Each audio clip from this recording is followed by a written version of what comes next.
Here we have Marjorie Taylor Greene. She is, incidentally, the one of the top fundraisers in the Republican Party. Yep.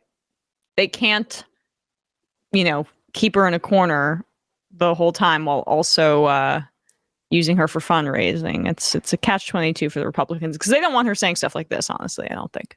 They probably don't want her saying it, but it also, it goes to show, like, who their peeps are. Oh, yeah. This is the program she is on is BKP Politics.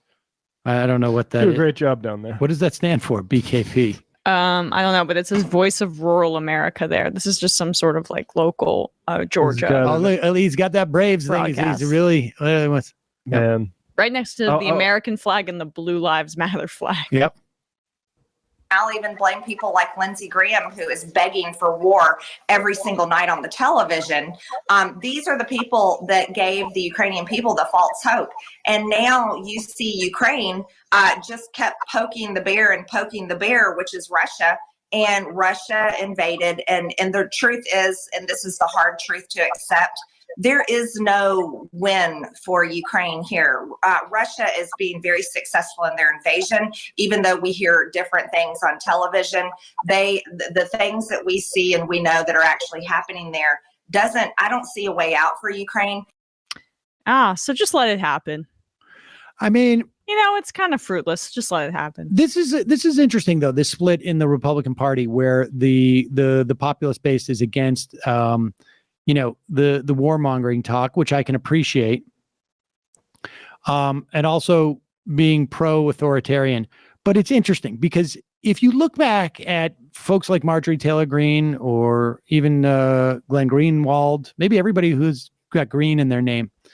Plus a Mate and a Tracy there. Well, but early on, they were saying, and look, I don't know who has the ability to assess how Russia's war effort, invasion effort is going for reals. But if you look at like those people back like 3 days into it, where people are saying like, there's something going on here. Russia seems to be stalled in their invasion. They were like, it took weeks for the U.S. to take over Iraq. And so, people are just, there was this sort of, it was sort of dressed up in this sort of like, you're naive to think that Ukraine is fighting back. Now, and that in that naivete sort of held, I don't know, sort of like was hiding some boosterism. Yeah. And she's doing the same thing here. Like, now, I don't know if it's true or not, but there was a report today that one of Putin's advisors, granted on climate, quit and left the country immediately. Now, I don't know. Maybe it's just a coincidence that they did this. Maybe it's complete fiction that they did it. There was some reports that like people are starting to question Putin at the top echelons of the Russian government because this is not going well. There's some reports that Ukraine took back some suburbs of, I think it was of Kyiv. I mean, the U.S. is backing up Ukraine's claims that they've